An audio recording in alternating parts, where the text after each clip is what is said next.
अर्थात तत्व को जानने के लिए कृपया अवश्य सुनिए जगत गुरु तत्वदर्शी संत रामपाल जी महाराज के मंगल प्रवचन। अब जैसे हमने ये पौधा बोया,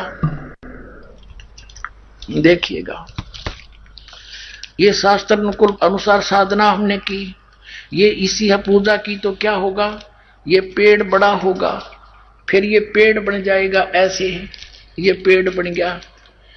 अब यहाँ ये बढ़े हुए देवता, ये यज्ञ से, शास्त्रानुकूल साधना से, पूजा से बढ़े हुए देवता, ये बिना मांगे इच्छित भोग तुम्हें देते रहेंगे।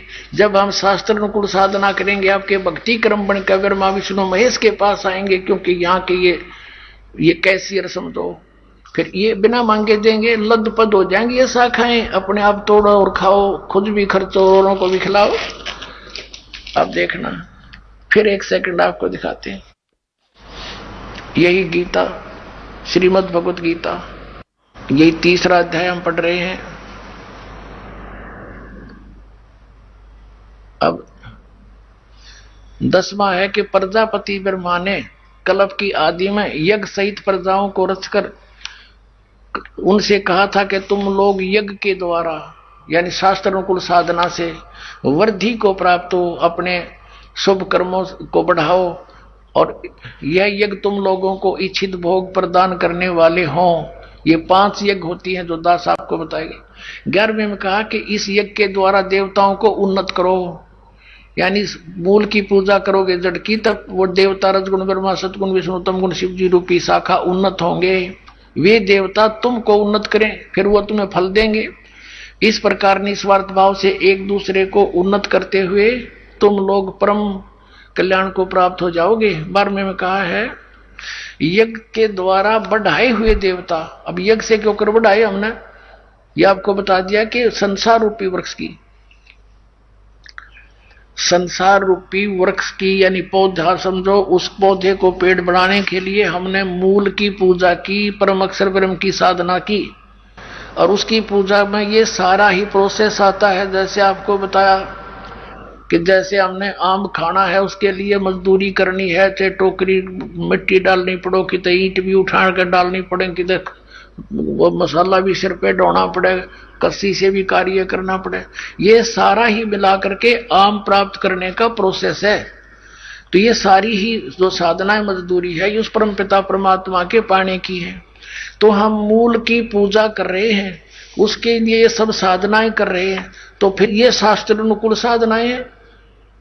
इससे फिर ये संसार रूपी वृक्ष की टहनियां, शाखा बड़ी बढ़ेंगी, बड़ी हो जाएंगे, पेड़ बन जाएगा। फिर ये बिना मांगे इच्छित भोग तुम्हें देते रहेंगे। ये इसका निष्कर्ष है। आगे देखो, 3रे अध्याय का 12वें श्लोक में कहा कि यज्ञ के द्वारा बढ़ाए हुए देवता तुम लोगों को बिना मांगे ही इच्छित भोग निश्चय ही देते रहेंगे। उन देवताओं के द्वारा दिए हुए भोगों को जो पुरुष उनको बिना दिए, यानी फिर साधना में धर्म नहीं लगाता है, बिना दिए ही भोगता, तो वो तो चोर है भगवान का, वो फिर बहुत दुखी होगा। जो दान फिर नहीं करता, शास्त्रानुकूल साधना नहीं करता। अब फिर क्या बताया कि यह है 3रे अध्याय का अब 13वां श्लोक। यज्ञ से बचे हुए अन्न को खाने वाले श्रेष्ठ पुरुष सब पापों से मुक्त हो जाते हैं, और जो पापी लोग अपना शरीर पोषण के लिए ही अन्न पकाते हैं, वे तो पाप को ही खाते हैं। अपना आत्माओं विचार करो, इसमें यह है कोड वर्ड, यह है सदग्रंथ। अरे इनको ये नकली संत क्या समझे जी, आज तक नहीं बेरा। हमारे पुराणों में, गीता में क्या लिखा है, जिसके पास जब तक सृष्टि रचना आपके हृदय में नहीं उतरेगी, तब तक आप किसी भी सदग्रंथ को ना समझ सकते और ना ही सुन सकते। अब ये सृष्टि रचना आपको बार बार सुनाई जाती है। वो परमेश्वर ने जिसने सृष्टि रची, कबीर परमेश्वर ने, जुल्हाए धाणक ने काशी में आकर बताई थी, और वो दास आपके सामने बता रहा है। उस परमात्मा के द्वारा बताया गया ज्ञान, दास का अपनी तरफ से कोई योगदान नहीं है, एक शब्द भी अपनी तरफ से नहीं है। कोई नो के ये नकली संतों के गुरु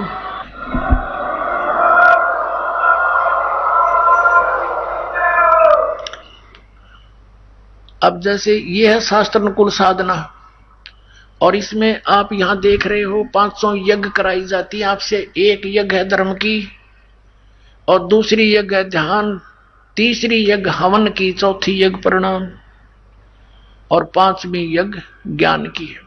तो जो परमात्मा ने विधि बताई थी पुण्यात्माओं 600 वर्ष पहले, वही दास आपके रूबरू करा रहा है। इन नकली संतों ने इस साधना से दूर कर दिया हमारे को, या इन्होंने अपना लोक वेद सुना दिया। तो इनके पास ये यथार्थ मंत्र थे नहीं, सारी साधना नहीं थी। अब जैसे किसी ने तो इस 500 युगों में से एक आवन यज्ञ सेलेक्ट कर ली, और उसी में प्रभु पाकी आचार्य पाकी के घर घर जाकर बठबाड़ कर स्वाहा स्वाहा लोग दिखावा ड्रामा करके हो गया भक्ति। ये तो एक पार्ट है एक राम नाम की गाड़ी में, और एक छोटा सा पार्ट भी ना हो, जैसे 4 पहिए होते हैं, एक व्हील भी ना हो उसमें तो यूजलेस है वो पूरी बनी बनाई गाड़ी। और एक पहिया ने निकाल के कोई घुमा रहा है, हट जा मेरी गाड़ी आ गई, तो वो भी मूर्ख है, वो बालक होता है साथ है।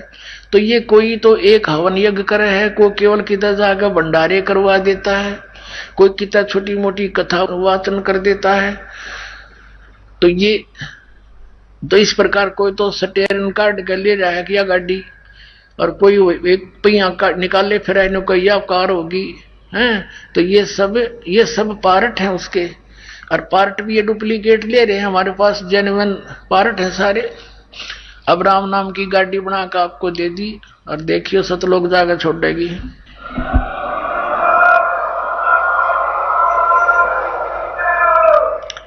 इसमें क्या कहा है कि यज्ञ से बचे हुए अन्न को खाने वाले साधु संत भक्त सब पापों से मुक्त हो जाते हैं। अपनात्माओं तीसरे अध्याय के 14 और 15 मंत्र में यह भी स्पष्ट किया है कि इन सभी धार्मिक अनुष्ठानों में वो परम अक्षर ब्रह्म प्रतिष्ठित है, वही पूज्य है। अब उसको सबसे पहले उस परमात्मा को भोग लगाकर यहां आपको ये प्रसाद बांटा जाता है, ये हलवे का पहले परमात्मा को भोग लगता है, पूरे भंडारे का सबसे पहले मालिक के नाम से निकाला जाता है, उस परम अक्षर ब्रह्म के निमित्त भोग लगाया जाता है। उसके बाद ये सब प्रसाद बन जाता है, और वो प्रसाद फिर आपको बांटा जाता है। तो वो प्रसाद आपको कहाँ मिलेगा? जहां शास्त्र अनुकूल साधना होगी, और शास्त्र अनुकूल साधना होगी तो यज्ञ के साथ साथ मंत्र भी होंगे। तो उस यज्ञ से बचे हुए अन्न को, जैसे भगवान का भोग लग गया फिर भंडारा शुरू करते हैं, जैसे ये, क्योंकि वहां जो परमात्मा का भोजन तैयार होता है सबसे पहले मालिक के लिए निकाला जाता है सतपुरुष के निमित्त, और फिर आपको भंडारा सुबह कराया जाता है। उसके बाद फिर परमात्मा का ये कड़ा प्रसाद है, इसका भोग लग दिया मालिक को, अब आपको वितरित किया जाएगा। कहते इस अन्न को खाने वाले भी सर्व पापों से मुक्त हो जाते हैं। अब सर्व पाप से कैसे होगे? केवल यज्ञ से सर्व पाप नाश नहीं होते। यज्ञ क्या है? धार्मिक अनुष्ठान। और यज्ञों का कार्य कितना है? जैसे ग्लूकोज होता है, और ग्लूकोज केवल सपोर्ट बहुत करता है ट्रीटमेंट में, लेकिन वो रोग नाशक नहीं होता। तो यहां 5 यज्ञ किए जाते हैं। एक यज्ञ चलते हैं परमात्मा की दिन रात सदा व्रत है, कबीर भगवान का यहां पर चल रहा है। दूसरी यज्ञ ध्यान। ध्यान का अर्थ संत मते में हठ योग नहीं है। मेडिटेशन मीन हठ योग नहीं होता, मेडिटेशन मीन ध्यान। जो पति भरता पति से राती, आन पुरुष नहीं भावे, बस पीहर में सुरत परितम में ऐसे ध्यान लगावे। हमारा जो मेडिटेशन है ऐसा है कि जैसे लड़की का अपने ससुराल से घर आ जाती है तो उसका वो घर पे रहती है, लेकिन शर्म के मारे वो किसी के सामने अपना मुंह नहीं खोलती, लेकिन उसका ध्यान अपने पति के अंदर रहता है और वहां की गतिविधियों में रहता है। वो सारी क्रियाएं जो वहां पर खेत में, घर में, मजदूरी, दुकान में, जहां भी वो किया करती थी, वो सारा ध्यान उसको आता रहता है। तो वो दैट इज मेडिटेशन। एक पल भी ध्यान नहीं हटता। जैसे किसी को टेंशन हो जाती है तो उस टेंशन वहां एक पल भी नहीं हटती। तो हमने इस राम नाम के जाप की टेंशन बनानी है। दिस इज शब्द सुरत अभ्यास, यू है शब्द सुरत प्रैक्टिस। ये हठ योग करके कमरे में बैठ के कान बंद करके 2.5 घंटे बैठो, ये नहीं है शब्द सुरत। यानी जो मंत्र गुरु जी ने दिया है वो अक्षर है, वो शब्द है, और उस शब्द के ऊपर ध्यान रखे तो के जाप करे है। तो ये है सुरत और शब्द का अभ्यास। इसको दृढ़ करना है ताकि मन ज्यादा से ज्यादा अभ्यास पर लगे। तो और वो ध्यान जो उसका हमारा मेडिटेशन क्या है, परमात्मा का चिंतन करते रहना भी एक ये ध्यान है, मेडिटेशन है। जैसे आप किसी काम में लग रहे हो, आजकल तो मानसिक काम घना हो गया, क्योंकि काल ने तो ये खूंटा ठोकना था। पहले शारीरिक काम होते थे, मानसिक काम तो कुछ लोग होते थे जो छोटे मोटे अफसर होते जो एकाध, बाकी सब अपना शारीरिक काम करते थे। किसान खेत का मजदूर अपना काम करता था। यानी इस प्रकार वो काम करते करते आप सिमरण कर सकते हो। हाली हल जोतता है, जैसे हाली बीज धुन और पंथी से बतरावे, ता में खंड पड़े नहीं, ऐसे ध्यान लगावे। तो इस प्रकार हमारा मेडिटेशन जो है ये सहज समाधि बोलते हैं इसको। सहज समाधि, चलते फिरते उठते फिर चलते मालिक को भूल ना पड़े, उसमें ध्यान लगा रहे, ये हमारा सिंपल मेडिटेशन संत मते का है। तो ये ध्यान यज्ञ, यानी घर जाते हो वहां भी मालिक की याद, वापस आने के लिए कई दिन पहले आप चेष्टा करते हो, अपने काम को सेटिंग करते हो, वो भी भगवान के चरणों में ध्यान है। और किसी को समझाने चलते हो तो मालिक में ध्यान। तो ये हमारा मेडिटेशन। तो यहाँ आने वाले को रह रहकर भगवान की याद दिलाई जाती है। आप सत्संग भी सुनते हो, रह रहकर भगवान के गुणों का आपको ध्यान भी आ रहा है। एक यज्ञ धर्म की, दूसरी यज्ञ ध्यान, और तीसरी यज्ञ हवन की। यहाँ पर हवन यज्ञ चलता है।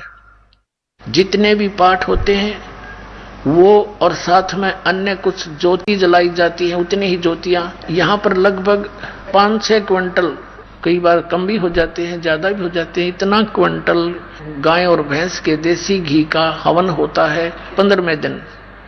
तो ये हवन जो है लकड़ी से करने की अपेक्षा वेदों में भी स्पष्ट किया है कि ज्योति यज्ञ लिखा वेदों में। ये लकड़ गेर के बठबाड़ के हवन करना वेदों में नहीं लिखा। इन्होंने वेदों की आड़ में सारी उल्टी पढ़ाई पढ़ा रखी अपने आप को। वेदों में ज्योति यज्ञ बताया। ज्योति यज्ञ क्या होता है, एक जोत लगाओ रुई की, 100 ग्राम रुई से आप जोत बना बना के 5 क्विंटल 6 क्विंटल हवन कर सकते हो घी। हम यहाँ करते हैं। और 5-6 क्विंटल हवन को उन दूसरे तरीके से करे तो कम से कम भी 20 किलो लकड़ी तो जरूर फूकनी पड़ेगी। 40 किलो वैसे फूकनी पड़ जा। तो उस 40 किलो लकड़ी ने फिर प्रदूषण फैलाया, और 100 ग्राम रुई का प्रदूषण, 140 किलो लकड़ी का प्रदूषण 100 गुना ज्यादा हो गया। तो जो परमात्मा ने विधि बताई, इन नकलियों ने उसके विपरीत हमें समझा दिया, सारा उल्टा दृढ़ कर दिया। तो हम ऐसा जोत करते हैं। और पहले हमारे पूर्वज, पहले आपने देखा होगा घर घर में जोत जला करती। अब ये अमर जोत जलानी है खड़ी। पहले हम ऐसे जलाते थे, वो देवताओं की होती थी। तो जैसा भी था हवन तो करते थे, उससे लाभ तो होता ही था जो हवन यज्ञ का है। इन नकली पंथों ने, काल के दूतों ने, राधा स्वामी पंथ, दंदन सदगुरु पंथ, जय गुरुदेव पंथ, निरंकारी पंथ, और ये ब्रह्मा कुमारी पंथ, ये सारे बाल योगेश्वर, ये तेरे सारे सतपाल वाले पंथ, इन्होंने ये थोड़ा बहुत ये हवन का होता था लाभ, वो भी बंद करवा दिया इन्होंने ना। जोत नहीं लानी, अंदर जोत जलावाएंगे। अंदर जोत जला ली, उसे शिवदयाल ने बुकी में बैठा है वो भूत बन के, वो जला दी जोत। अब थोड़ा बहुत लाभ होता था वो भी बंद करवा दिया। अब कति नास्तिक बना दिए, भक्तिहीन बना दिए भगवान का नाम लेकर। तो ये काल के दूत थे, ये उसी का रोल कर रहे थे, महात्मा बुद्ध जैसा। और कुछ दिनों के बाद पुण्यात्मा जब दया ना करते परमात्मा, सारा विश्व नास्तिक हो जाता, भगवान का अस्तित्व खत्म हो जाता। अब पूरे विश्व आस्तिक होगा भगवान के। वो देखोगे आप चमत्कार, इनके आंखें फटी रह जाएंगी वैज्ञानिकों की कि भगवान क्या कर सकता है। ये खक भी नहीं इनके पल्ले। और इन्होंने कोसों दूर कर दिया जीव को भगवान से, गॉड गिवन मटेरियल से। उसके ऊपर अनुसंधान करके डिस्कवरी करके ये बन गए नो के भगवान है ही नहीं। तो ये अज्ञानता के कारण ही हम दूर होते जा रहे थे। तो अब आपने जो दास बताना चाह रहा था, और फिर पांचवी यज्ञ है ध्यान की, एक यज्ञ है धर्म की, दूसरी यज्ञ ध्यान, तीसरी यज्ञ हवन की, चौथी यज्ञ प्रणाम।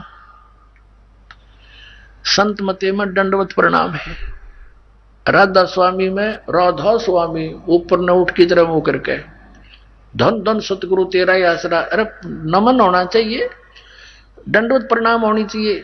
और ये नमस्ते चाली, नमस्ते नो करा करे, नमस्ते जब थप्पड़ दिखावे है कि नमस्ते करें। नमस्ते का अर्थ ये होता है, नमस्ते ये मेरे सिद्धांत ने चलाई, नमस्ते नमस्ते करें, यो नमस्ते हुआ, नमस्ते नहीं हुआ करें, मैं तुझे नमन करता हूं। और दंडवत प्रणाम होती है संतों की, इससे अहंकार नाश होता है। अहंकार के नाश हुए बिना भगवान नहीं मिल सकता। अहंकार का और भगवान का एक्सीडेंट है, ये कभी इकट्ठे नहीं रह सकते। जैसे रावण ने अभिमान किया, भक्ति भी करी, खख नहीं मिला उसको। विभीषण ने सत भक्ति की क्योंकि परमात्मा मुनिंदर नाम से आए थे, और विभीषण को वो राज्य भी प्राप्त हुआ। आधीन व्यक्ति को परमात्मा कहे, आधीन को मैं सब कुछ दे दूंगा, मोक्ष भी दूंगा, लेकिन हमने यहाँ की वस्तु तो चाहिए नहीं, हमें तो पीछा छुटवाना है। और चौथी यज्ञ प्रणाम, दंडवत प्रणाम करने से हमारा अहम खत्म होता है। हम जीव हैं और हम अज्ञान के कारण अंडी पाके गए, अभिमान करते हैं, और थोड़ी सी ऊंच पोस्ट हो जा हमारी 100 पर सुई आ जाती है, इतना अभिमानी हो जाते हैं। थोड़ा सा धन हो जाए दूसरे को कुछ नहीं समझते, हम अपनी जीव संज्ञा को भूल जाते हैं। सत्संग से हमने अपनी औकात का ज्ञान होता है, हम जीव हैं। 1 मिनट में अधरंग मार दिया आदमी को, मुंह में कमाखी पड़े और लकड़े न्यू पड़ा रहे मुंह करे, अब कहाँ गया हुआ अभिमान। तो हमने सबसे पहले अपने इस मिट्टी को मिट्टी समझना है और दंडवत करनी है, ताकि भगवान निकटावे हमारे। और पांचवी यज्ञ है ज्ञान की, ये अध्यात्म ज्ञान है, आध्यात्मिक तत्व ज्ञान है।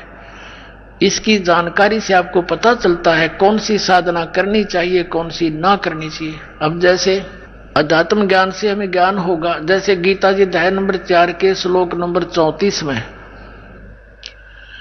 और 32 में कहा है कि वो तत्व ज्ञान के अंदर पूरी विस्तार के साथ अनुष्ठानों की जानकारी है जो परमात्मा ने स्वयं आकर बताई है। और फिर 33वें श्लोक में चौथे अध्याय के में कहा कि इस द्रव्य में यज्ञ से ज्ञान यज्ञ श्रेष्ठ है अर्जुन। और फिर आगे कहा कि चौथे अध्याय के 34वें श्लोक में कि उस तत्व ज्ञान को तू तत्वदर्शी संतों के पास जाकर समझ, उनको दंडोत प्रणाम करने से, कपट छोड़कर विनम्रता से प्रार्थना करने से वो तत्वदर्शी संत तुझे परमात्म तत्व की जानकारी देंगे।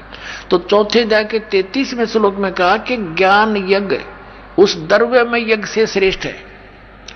अब द्रव्य में कौन सी यज्ञ है? जो धन से होती है। धन से जैसे किधर भंडारा कर दिया गंगा के किनारे जाकर, किधर कोई मंदिर का लटकटवा दिया, मंदिर बनवा दिया, किधर कांबड़ बांट दिए।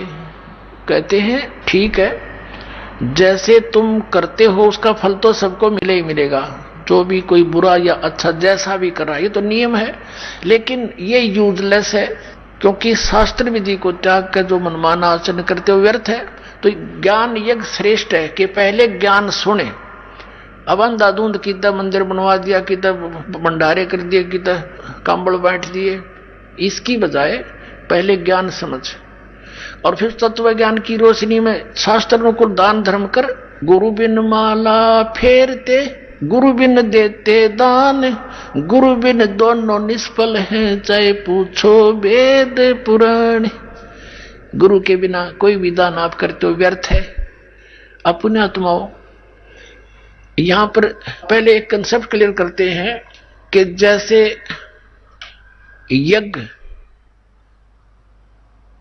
और फिर यज्ञों के साथ साथ वो यथार्थ मंत्र, ये कंप्लीट कोर्स है जन्म मृत्यु के रोग का नाश करने का, पूर्ण मोक्ष प्राप्त करने का। ये सही मंत्र मिले नहीं। 3 मंत्र का जाप जो 17वें अध्याय के 23वें श्लोक में गीता जी में कहा, ये बिल्कुल निष्कृष है। और फिर इसके साथ ऑप्शन भी छोड़ दिया कि तत्वदर्शी संत कंप्लीट कोर्स बताओगे, मैं नहीं जानता इसके विषय में। जैसे कोई धार्मिक अनुष्ठान करते हैं, अब इन धार्मिक अनुष्ठानों से भी पूर्ण लाभ नहीं, क्योंकि ये तो केवल उस ग्लूकोज का कार्य करेंगे, और ग्लूकोज रोग नाश नहीं करता, वो केवल सपोर्ट देता है उस रोग नाश में, शरीर को पानी की पूर्ति करता है, यानी बहुत सहारा देता है। उसके साथ साथ फिर अन्य टैबलेट होती हैं रोग विशेष की, उनसे टैबलेटों से फिर नाश होगा। तो जैसे ये 500 यज्ञ तो समझो ग्लूकोज है, और ये यथार्थ मंत्र जो आपको दिए जाते हैं सभी, ये आपके कोई कैप्सूल है, कोई पीने की दवाई समझ लो, कोई टैबलेट है, इंजेक्शन है, ये सारा कंप्लीट कोर्स है। इससे आपका जन्म मृत्यु का रोग नाश होगा। अब पुण्यात्माओं, जो प्रसंग चल रहा है कि जो साधना ये अन्य पंथ बताते हैं, अन्य संत बताते रहे हैं, उनसे जीव को कोई लाभ नहीं हुआ, जिस कारण से वो अब नास्तिक होने जा रहे थे। और वो सोच रहे थे जैसे स्वाभाविक कोई पुण्य पिछले संस्कार के प्रारब्धवश किसी को लाभ हो रहा है, तो ये सोचता है कि इस गुरु जी से जो मैंने नाम लिया है मुझे इससे लाभ बहुत हो गया, और वो हो रहा था पहले ही। अपने आत्माओं, ये दास पहले हनुमान पुजारी था, बाबा श्याम जी भी परंपरागत अपने घर की पूजा थी, और भगवान विष्णु और कृष्ण पे तो कति डिवोटेड था, साथ में भगवान शंकर याद आगे, वो भी पूज्य होते थे। तो ये साधनाएं हम कर रहे थे, अपने मनमुखी पूजाएं, कोई जय हो हनुमान की, जय हो बजरंगबली की, 7 बार हनुमान चालीसा, मंगलवार का व्रत, ये हमारी पूजाएं थी। तो हमारे को बहुत सुख होता रहा, जैसे क्लास में उत्तीर्ण हो जाना, फिर नौकरी की प्राप्ति हुई, जेई की सर्विस, बड़ा खुशी मनाई, हमारे बाबा श्याम जी की जय हो, हनुमान जी की जय हो, सारे की जय, श्री कृष्ण जी की जय हो, विष्णु जी की जय हो, बड़ी दया करी। फिर पुत्र प्राप्ति हुई, पुत्री प्राप्त हुई, संतान हुई, तो बड़ी खुशी मनाई, भगवान ने बड़ी दया करी, ठीक ठाक बच्चे हो गए, फिर नौकरी मिल गई। तो हम ये सोचा करते इन भगवानों ने जो हम पूजा करते हैं इन्होंने दे दी, अब पता चला ये तो दे ही नहीं सकते कुछ भी, और ना ये पूजा थी जिससे हमें कुछ लाभ हो। तो यही सती थी, समझ लो, इन राधा स्वामी पंथ धन धन सतगुरु जय गुरुदेव वाले की, और राधा स्वामी निरंकारी, और ये ब्रह्मा कुमारी, और ये जितने भी है सबके, क्योंकि इनकी टेबलेट गलत है, इनकी औषधि गलत है, इसे रोग नाश हो ही नहीं सकता। तो डॉक्टर की औषधि को डॉक्टर बता सके गलत या ठीक, मरीज ने क्या पता। ये दास डॉक्टर है, और उनको भी तुम डॉक्टर मानते हो। अब मिलाओ इन कैप्सूलों को, वो तो जानते मारन के हैं, जहर खवा रहे, तुम्हारे को 500 नाम काल के जाप करवा रहे हैं। छोड़ो उनको, भागो परमात्मा के शरण में। बोलो सतगुरुदेव।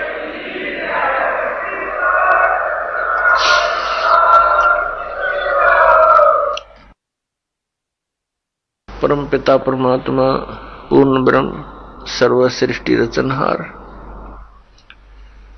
कबीर देव कबीर परमेश्वर की असीम कृपा से आप जी ये सत्संग सुनने के लिए उपस्थित हुए। पुण्य भाग है उन प्राणियों के जिनको मानव शरीर प्राप्त है, उससे भी अधिक पुण्य उन पुण्यात्माओं के हैं जिनको सत्संग सुनने का सु अवसर प्राप्त होता है। परमात्मा कौन है, परमात्मा कैसे है, परमात्मा को कैसे पाया जाता है, परमात्मा के पाने के लिए प्रत्येक मानव प्रयत्नशील है। वह परमात्मा कैसा है,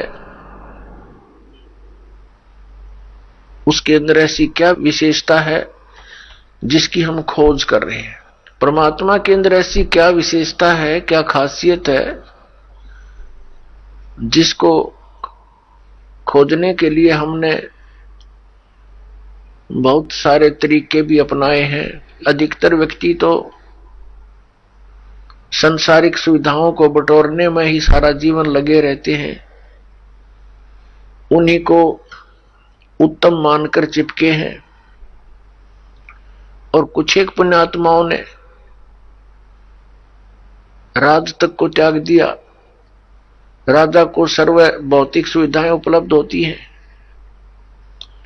और उसने वो सब त्याग दी और फिर परमात्मा के पाने के लिए कठिन प्रयत्न किए, परिश्रम किए, साधनाएं की, रूखा सूखा भोजन खा करके परमात्मा के पाने के लिए वो प्रयत्नशील रहे। एक समय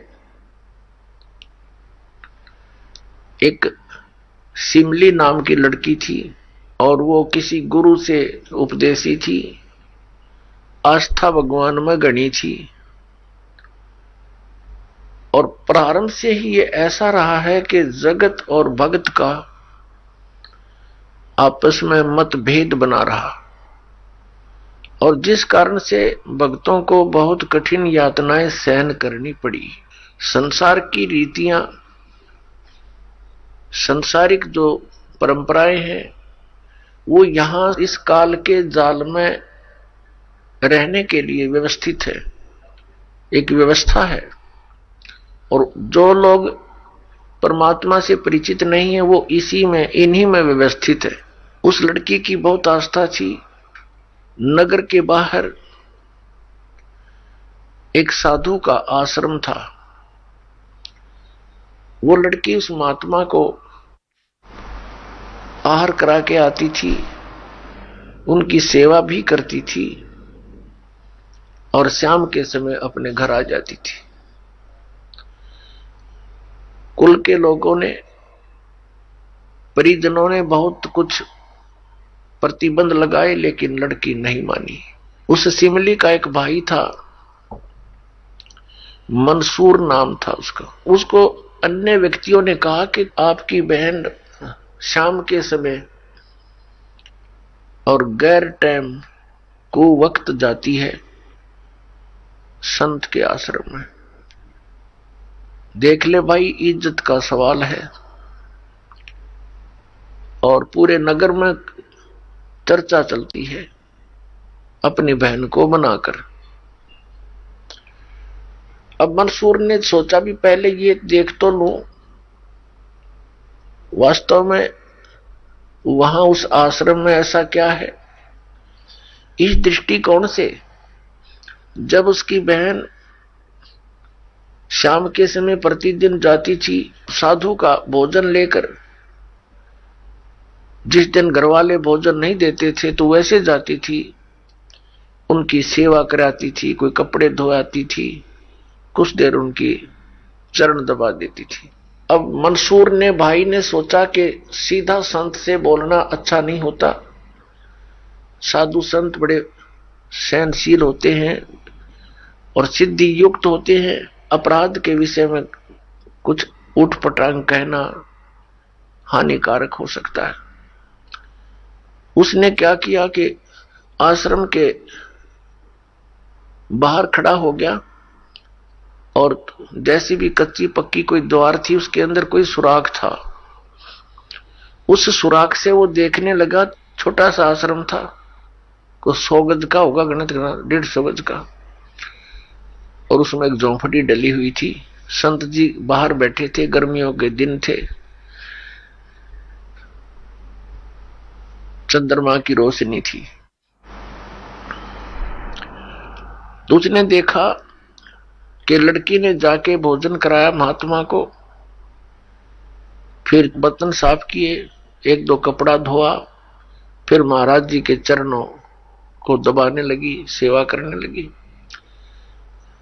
तो क्या हुआ कि ऐसे उस महात्मा ने हाथ किया, आकाश से एक अमृत का प्याला आया।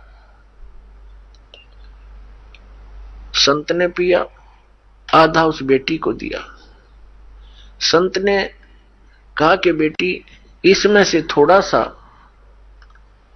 एक नालायक व्यक्ति खड़ा है, उसके भी मार देख छींट, इस सुराख के अंदर से जा और उसके भी लगा दे थोड़ी सी, कल्याण हो जा। एक नालायक व्यक्ति खड़ा है,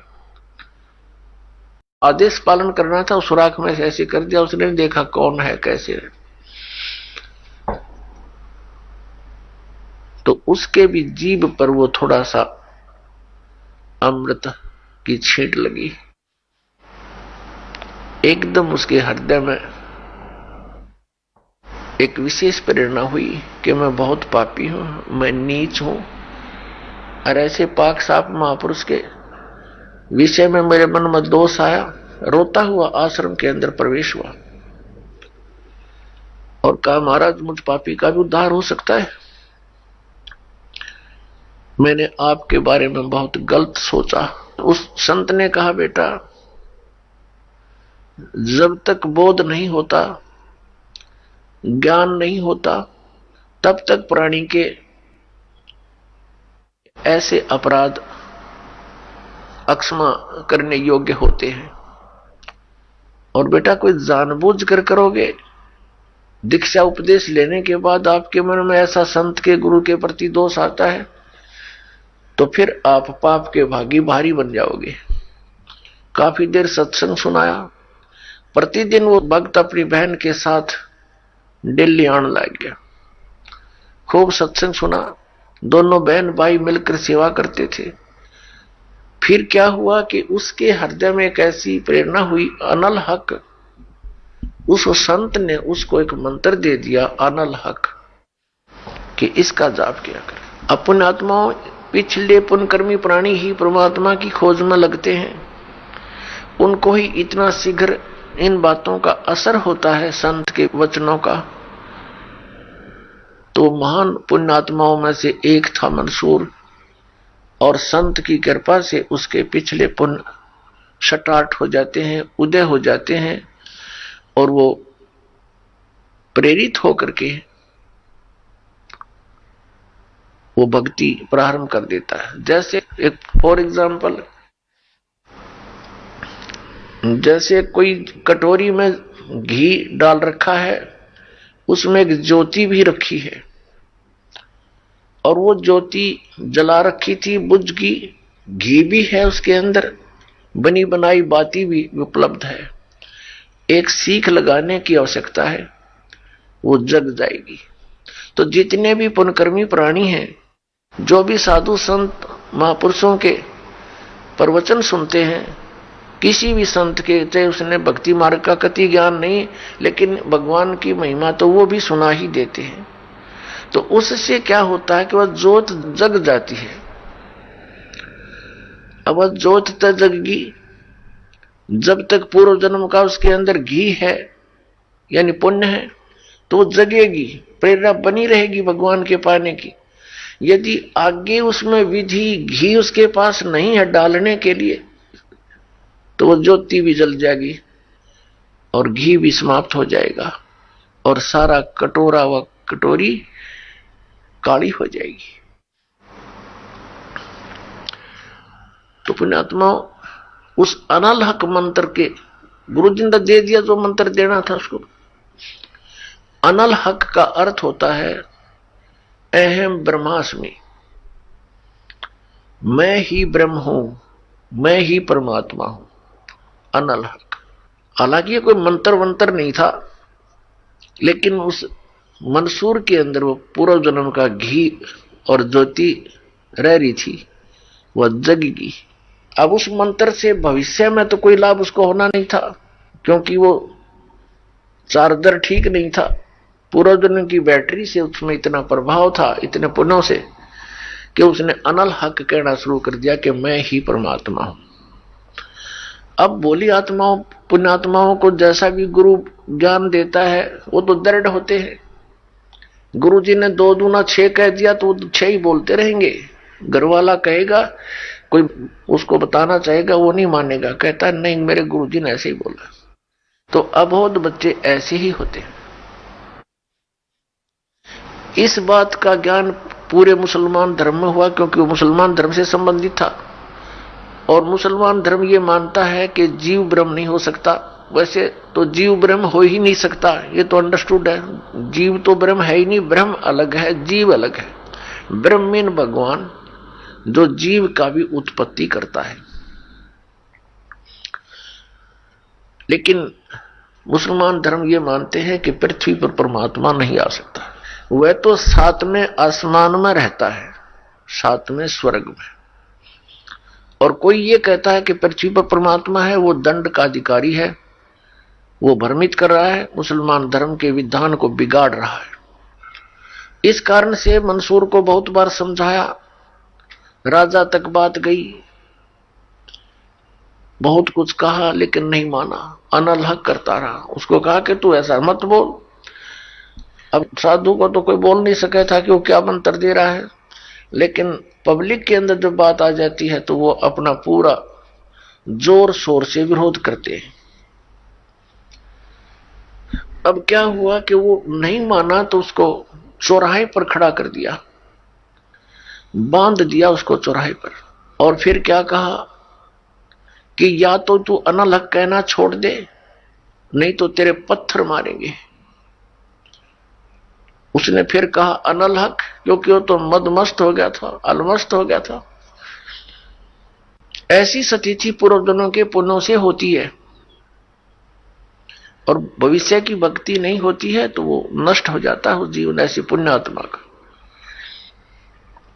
तो उसको सजा दी गई कि पूरे नगर के व्यक्ति इसको पत्थर मार मार के इसका वध करेंगे। ऐसी सजा दें ताकि और भी कोई ऐसी हिम्मत ना करे।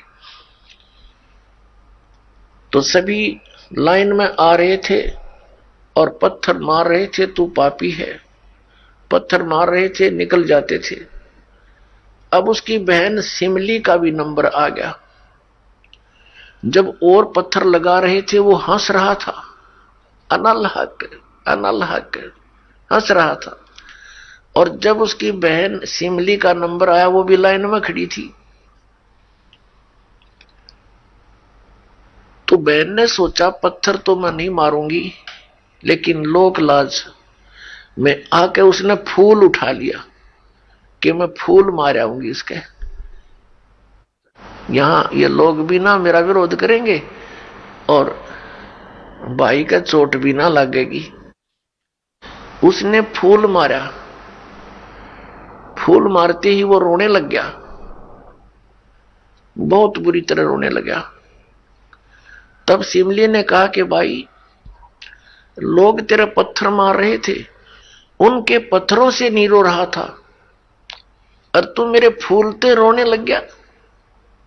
अरे ये कोई चोट थोड़ी लगी तुझे? उसने कहा सिमली, ये तो अनजान थे, इनका मुझे दुख नहीं था। तू तो परिचित थी मैं किसके ऊपर फिदा हो रहा हूं, और तेरा हाथ कैसे हो गया नालायक मेरी तरफ? तूने भगवान की तरफ हाथ कर दिया। मैं भगवान के लिए ड्योटेड हूं, और तूने क्या समझा फिर ज्ञान को? न्यू रो रहा हूं, तेरा जीवन बर्बाद हो गया, तूने ज्ञान समझा नहीं बहन। तेरे फूल का मुझे इसलिए दर्द हुआ, तू तो परिचित थी इस बात में। उसके बाद नहीं मरा वो पत्थरों से, कहने लगे या तो कहना छोड़ दे अनलहक, नहीं तेरा हाथ काटेंगे। उसने कहा अनलहक, हाथ काट दिया। फिर कहा दूसरा हाथ काटेंगे या बंद कर दे, अनलहक। तेरी गर्दन काटेंगे, बंद कर दे, अनलहक, काट दिया। अब उसको गाड़ा नहीं, मुसलमान धर्म में नीचे दफनाते हैं जमीन में, उसको सवा कर दिया काफिर समझकर कि काफिर जलाए जाते हैं, उनकी सोच है। और उस राख को जल में फेंक दिया कि इसका नामो निशान मिट जा, दरिया में। कहते हैं वो राख भी, ऐस भी, वो बबूत भी अनलहक अनलहक अनलहक करती जा रही है। और 1000 मंसूर बनकर गलियों में घूम रहे हैं। सबने दरवाजे बंद कर लिए, टट्टी पेशाब निकल गया, लोगों का घबरा गया, ये क्या हो गया? भगवान का भगत था, ऐसा हो कर दिया इसके साथ। तो पुण्यात्माओं, अब ये ज्ञान है, तत्व ज्ञान है, इसको बहुत गहराई से समझना है। इससे कई कंसेप्ट क्लियर होंगे। अब प्रसंग तो चला है कि जिस परमात्मा के पाने के लिए और जिस लोक में जाने के लिए महापुरुषों ने ऐसी कुर्बानियां दी, तो कैसा है वो भगवान, कैसा होगा वो देश, ये अंडरस्टूड है। दूसरी बात ये है इसके अंदर कि कोई ये सोचे कि अनल हक मंत्र से उसमें या शक्ति आ गई थी, नहीं। उस अनल हक मंत्र के जाप करने वाला पूरा गांव था, नगर था, आसपास के और भी बहुत लोग थे जो वैसे उपदेशी थे, आसपास के बहुत से उनके शिष्य थे, लेकिन वो गुप्त रखते थे, सामने किसी को बताते नहीं थे, लोक लाज के कारण। तो कहने का भाव ये है कि उस एक मंसूर के अंदर ये क्यों काम कर गया और सिमली में नहीं किया उसने। ये पिछले ही पुण्य से होते हैं पूर्ण हंस मुराद, ये पूर्व जन्म के संस्कार थे, उस मंत्र का इसमें कोई योगदान नहीं था। अब प्रसंग जो चल रहा है उसी पर हम थोड़ा सा डिस्कस करते हैं कि जिस परमात्मा के लिए इतनी कुछ कुर्बानियां संत महात्माओं ने की, तो वो कैसा है भगवान, ये तो अंडरस्टूड है कि वो कितना सुखदाई होगा, और वहां जाने के बाद प्राणी को कैसा सुख होगा। उसके लिए हम फिर कौन सी विधि अपनावें, कौन से ग्रंथ को सत्य माने, किस गुरु की बात पर विश्वास करें। कोई कुछ विधि बताता है, कोई कुछ विधि बताता है, और सभी कहते हैं तुम्हारा कल्याण होगा, तुम्हें मोक्ष प्राप्ति होगी। तो उसके लिए हमने ये जानने के लिए कि कौन सा मंत्र, कौन सी विधि है, वे ऑफ वर्शिप, जो यथार्थ है।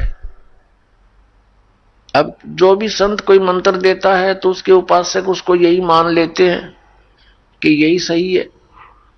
दूसरा बताता है नहीं ये मंत्र ठीक नहीं, ये विधि ठीक नहीं। तीसरा कहता नहीं ये हमारे गुरुजी ने ऐसे बताया है, ये सही है। इसका निर्णय कैसे हो? जैसे किसी अपराध के ऊपर कुछ अधिवक्ता, एडवोकेट आपस में डिस्कस करते हैं। एक कहता है इस अपराध के ऊपर ये धारा लगेगी, दूसरा कहता नहीं इसकी ये धारा बनती है, इसका ऑफेंस इस धारा के अंतर्गत है, तीसरा कहता नहीं इसके ऊपर ये अन्य धारा लगेगी। तो उन तीनों का फैसला कहां होगा कि कौन सी धारा के अंतर्गत ये ऑफेंस है? वो संविधान के अंदर देखा जाएगा, और संविधान के अंदर जो लिखा है वो फाइनल है, वो धारा उसी के अंतर्गत वो ऑफेंस है, तो उसके ऊपर वही धारा होगी, वो इसी के आधार पर उस पर कार्रवाई कोर्ट में होगी, वो सही है। ठीक इसी प्रकार हमारे पवित्र जो शास्त्र हैं, सदग्रंथ है, ये सभी शास्त्र हैं जैसे पवित्र पांचों वेद। चार वेद तो ये वेल नोन है, ऋग्वेद, सामवेद, यजुर्वेद, अथर्ववेद। एक पांचवा वेद है, वो स्वयं परमेश्वर के द्वारा अपने मुख कमल से बोला जाता है। प्रत्येक युग में परमात्मा अपने उस तीसरे मुक्ति धाम से यानी सतलोक से चलकर आते हैं और अपने मुख कमल से उस यथार्थ ज्ञान पांचवें वेद को बोलते हैं।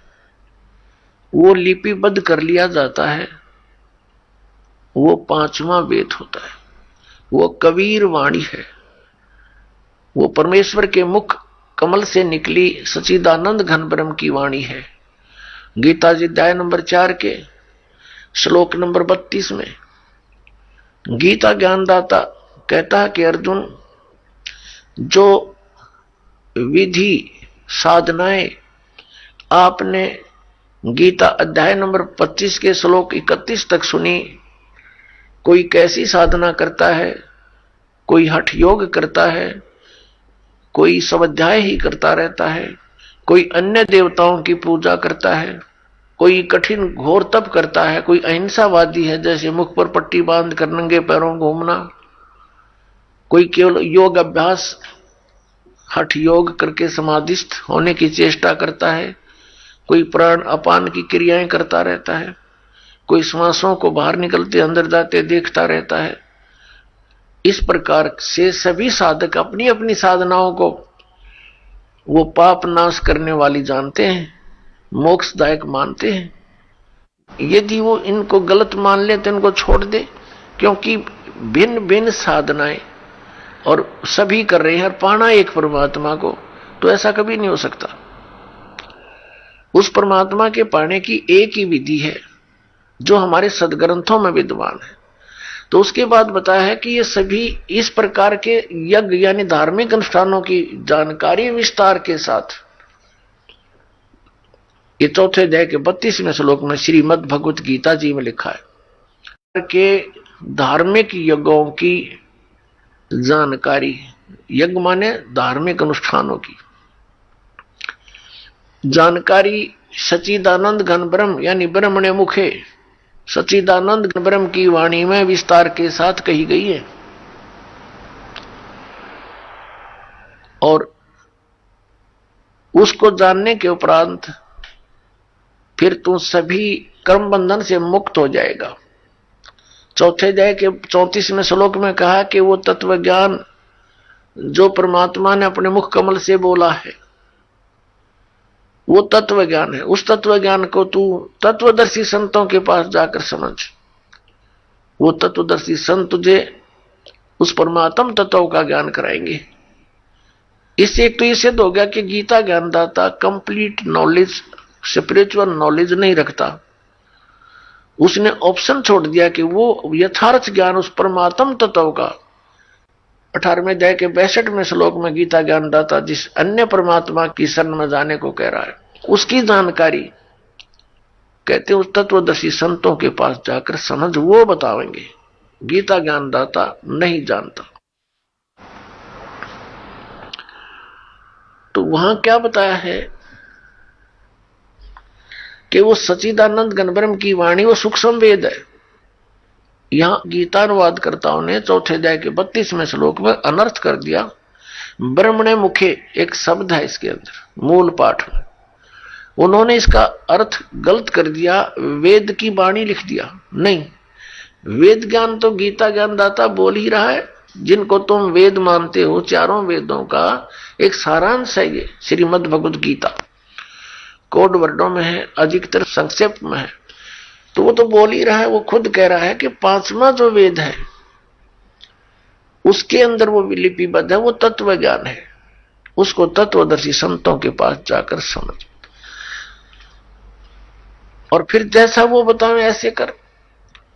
ग्रंथ कौन से हैं जो परमात्मा का विधान है और जिन पर हम विश्वास करेंगे और करना चाहिए। हमारे सदग्रंथ यानी शास्त्र कहो, सदशास्त्र कहो, ये कौन कौन से हैं? पवित्र 5 वेद, 4 वेद तो अंडरस्टूड है, 5वां ही आपको बता दिया सूक्ष्म वेद। और श्रीमद् भगवत गीता इन 4 वेदों का सारांश है और 5वें का इसमें हिंट दिया है। ये तो है गॉड गिवन स्पिरिचुअल नॉलेज, परमात्मा दत्त, प्रभु दत्त है ये, ब्रह्म दत्त है ये। और फिर 18 पुराण ये अध्यात्म ज्ञान को समझने के लिए सहयोगी हैं। और इनके अंदर जो वे ऑफ वर्शिप लिखी है, यदि वो वेदों से मिलती है, श्रीमद् भगवत गीता से मिलती है, तो वो तो सही है। उतना तो वेदों और गीता वाला ही ज्ञान है। बाकी उस वेद, उस पुराण के वक्ता के घर का है, उसका अपना अनुभव है। अब उसका अनुभव वेदों और गीता से नहीं मिलता तो हमें मान्य नहीं है, हमें स्वीकार्य नहीं है। क्योंकि पुराण कौन है? पुराण क्या है? ये श्री ब्रह्मा जी ने बोला ज्ञान है। ये 4 वेद, ऋग्वेद, सामवेद, यजुर्वेद, अथर्ववेद, ये 4 वेद ब्रह्म ने अपने पुत्र रजगुण ब्रह्मा जी को दिए थे। आइए अब हम उन श्रद्धालुओं के अनुभव जानते हैं जो जगत गुरु तत्वदर्शी संत रामपाल जी महाराज जी से दीक्षा प्राप्त कर चुके हैं तथा उनके द्वारा बताए गए भक्ति मार्ग पर चल रहे हैं। नमस्कार जी। नमस्ते। क्या नाम है जी आपका? बबली चौधरी। बहन जी आप कहाँ से हैं? अमरोहा यूपी। संत रामपाल जी महाराज से नाम दीक्षा आपने कब ली? 13 सितंबर 2014। संत रामपाल जी महाराज से नाम दीक्षा लेने से पहले क्या आप कोई भक्ति साधना भी करती थी? भक्ति साधना तो बहुत करती थी। मैं सभी देवी देवताओं की पूजा करती थी, जैसे दुर्गा, शिव जी, शंकर, सबकी, और व्रत बहुत करती थी। बहुत ही ज्यादा पूजा करती थी। पूजा करते करते भी इतने दुख, बेहद दुख थे। बस यही सोचती थी जब पूजा करते करते इतने दुख मिल रहे हैं तो पता नहीं हमारे नसीब में दुखी कितने होंगे। तो फिर आप संत रामपाल जी महाराज की शरण में कैसे आई? संत रामपाल जी महाराज की शरण में ऐसे आए, पहले हमें ज्ञान गंगा पुस्तक मिली एक गांव से। मेरी बहन के गांव में किसी ने दी ज्ञान गंगा पुस्तक, तो उसको हमने नहीं खोला कि क्या करेंगे इसका, पढ़ के बेकार में ले आए। वो पड़ी रही बहुत दिन तक और रद्दी में तुल गई वो, पर हमने उसको खोल के नहीं देखा। मालिक की दया ऐसी हुई। फिर थोड़े दिन के बाद एक पुस्तक और हमारे यहाँ, हम मील में रहते हैं, गेट पे दे गए इनके मामा जी, बोले ये पुस्तक वहां पहुंचा देना। अब मेरी इतनी हालत खराब हो रही थी कि बहुत ही ज्यादा, कि आज मरूं कल मरूं, इतने बुरी हालत हो रही थी। वो पुस्तक आई, मैं कह रही मर तो रहे हैं पर इस पुस्तक को पढ़ के देखें इसमें है क्या। ये दोबारा आ गई, ज्ञान गंगा पुस्तक थी वो। और क्या कि मैं जैसे मैं उसे पढ़ने लगती थी रात में, मुझे नींद नहीं आती थी। बहुत ज्यादा परेशानी थी, मेरे दोनों गुर्दे खराब थे, थायराइड था मुझे, और भूत बाधा बहुत थी। तो मैं उसे पढ़ती थी तो मुझे नींद आने लगी। 1-2 पेज पढ़ा, नींद आ गई। 1-2 पेज पढ़ा तो मैंने मन ही मन प्रार्थना करी कि इसे पढ़ने से इतनी नींद आ रही है तो अगर यहां से नाम ले आए तो शायद ठीक हो जाए। तो मन में मैंने ऐसा सोचा, तो मुझे आराम लगने लगा। अब जैसे हमें परेशानी ज्यादा बढ़ रही थी, भूत प्रेत जैसे भगत होते हैं उनके पास गए हम, तो कोई कितने पैसे मांग रहा, कोई कितने, बस 8 दिन के लिए आराम होता था और फिर ऐसे ही हो जाते थे। और पता नहीं क्या क्या देवी देवता, ये बवाल मेरे सिर आने लगा। एक शेषनाग ऐसे आते थे कि ये हाथ इसलब खड़ा हो गया ना तो इसको कोई घेर नहीं सकता था बिल्कुल भी, इतनी शक्ति आ जाती थी। दौरे पड़ते थे मुझे, इतना बुरा हाल था मेरा। तो हम वहां से नाम दीक्षा लेने चले गए, बरवाला हिसार हरियाणा।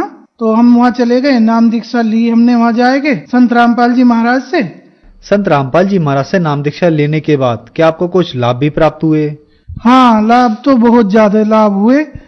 और जैसे मेरे दोनों गुर्दे खराब थे, डॉक्टरों ने कह दिया कि अब तो इनका इलाज कराना ही बेकार है। ये भी नहीं कि मैंने कहीं से 1-2 दिन दवाई खाई हो, मैंने 1-2 महीना लगातार दवाई खाई हर जगह से। और यहाँ से ला रहे हैं आराम नहीं हो रहा, वहां से ला रहे हैं आराम नहीं हो रहा। फिर तो डॉक्टरों ने बोल दिया कि इनके गुर्दे ठीक ही नहीं होंगे, ऐसे आप तो अब ले जाओ। सूजन भी इतना था कि बहुत ज्यादा। संत रामपाल जी महाराज जी से नाम लिया ना, तो तब से मैंने थायराइड की गोली भी नहीं खाई और गुर्दे भी पता नहीं अपने आप ही कैसे ठीक हो गए, बस भक्ति करने मात्र से ही।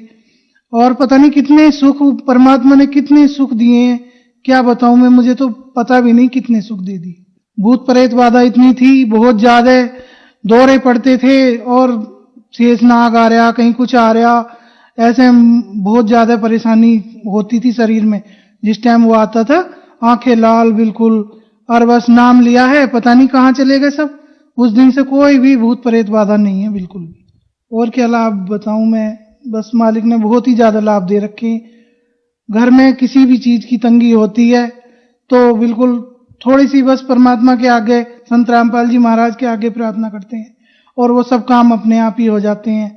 सारे सब कुछ बिल्कुल ठीक हो रहा मालिक की दया से। इतनी, अब लड़की के साथ ऐसा हो गया था कि मतलब बुखार आया उसको, 2-3 दिन बुखार आने के बाद ही उसका इतना आधा हिस्सा पैरालिसिस हो गया। और अब हम उस टाइम तो गरीबी स्थिति थी क्योंकि बीमारी बहुत ज्यादा थी, तो लड़की का इलाज कैसे कराएं हम, एक दिन तो हमने घर रखी। अब फिर परेशानी आ रही कि परमात्मा हम कैसे करें, इतना पैसा लगेगा, इस पे हम कहाँ लेके जाएं। मालिक ने ऐसी दया करी, परमात्मा ने ऐसी व्यवस्था करा दी। दोनों भाई मेरे छुट्टी से आए हुए थे, पर मालिक ने ही कोई इशारा करा होगा उन्हें, आगे बोले लेके रखिए घर, लेके जाओ इसे, इलाज कराओ इसका। तो बस मेरे हस्बैंड आंखों से आंसू आ गए उनकी। तो वो बोले क्यों घबरा रहे हो, चलो लेके, हम लगाएंगे, कितना पैसा लगेगा। परमात्मा ने वो ऐसे खड़े कर दिए, जितना भी पैसा लगा हम लड़की के पास अस्पताल में रहे और वो पैसा भेजते रहे, हमें बिल्कुल भी दिक्कत नहीं आने दी। अब परमात्मा ने धीरे धीरे करके उनका पैसा भी उतरवा दिया और हमारी बेटी भी परमात्मा की दया से, संत रामपाल जी महाराज की दया से बिल्कुल ठीक है और मालिक की दया से ही हुई। डॉक्टर ने भी ये कह दिया कि इस बीमारी का तो इलाज ही नहीं है कोई, पर फिर भी पता नहीं, आपको इंटरव्यू देना पड़ेगा। ये दवाइयां सब इस पे सब काम कर गई और ये ठीक हो गई, आपको इंटरव्यू देना पड़ेगा इसका। और बोला कि ये करा तो हमारे परमात्मा ने है, पर चलो तुम्हारा नाम है, कोई बात नहीं, मालिक ने तुम्हारा नाम भी कर दिया और अपना काम भी कर दिया। तो ऐसे करके लड़की भी ठीक हो गई और बस परमात्मा की इतनी रजा है, बहुत ही ज्यादा। कोई काम भी सोचते हैं टाइम से पहले एकदम हो जाता है, संत रामपाल जी महाराज जी की रजा से। बहन जी, संत रामपाल जी महाराज से नाम दीक्षा लेने के बाद आपको बहुत सारे लाभ प्राप्त हुए, तो जो श्रद्धालु आज आपको देख रहे हैं, खास करके वो महिलाएं जो दुखी हैं, उनके लिए आप क्या कहना चाहेंगी? उन बहनों के लिए मैं ये बोलना चाहती हूँ, आजकल ज्यादातर भूत बाधा सभी के घर में है। मैं ये कहना चाहती हूँ, अगर पहले तो संत रामपाल जी महाराज के साधना चैनल पर सत्संग आते हैं, उनको सुनो और उन पे गौर करो और ये सोचो कि मतलब हमें भी अपने दुख कटवाने हैं तो ऐसे ही कटेंगे बहनों। कहीं भी इलाज नहीं है इस भूत बाधा का, तो कहीं इलाज ही नहीं है। संत रामपाल जी महाराज जी से नाम दीक्षा लेके ये दुख कट सकता है, क्योंकि मैं कोई भी भगत या डॉक्टर छोड़ा नहीं, जो जिसने जहां बता दिया मैं वहीं गई। किसी ने कुछ बता दिया, किसी ने कह दिया चौराहे वाली, किसी ने कुछ कह दिया, पर किसी से भी ये भूत बाधा मेरी खत्म नहीं हुई। दौरे भी बराबर पड़ते रहे, 8 दिन के लिए आराम हो जाए तो क्या सुख मिला? ना मिला। यहां से नाम लेने से, संत रामपाल जी महाराज से नाम लेने से सारे सब घर के भी सुख और शरीर के भी सुख, और भक्ति मार्ग तो है ही सही, मुक्ति वहीं से मिलेगी। संत रामपाल जी महाराज से नाम दीक्षा कैसे ले सकते हैं?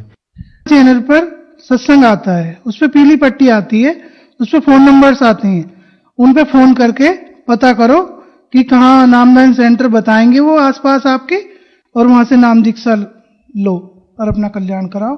धन्यवाद जी। सत साहिब।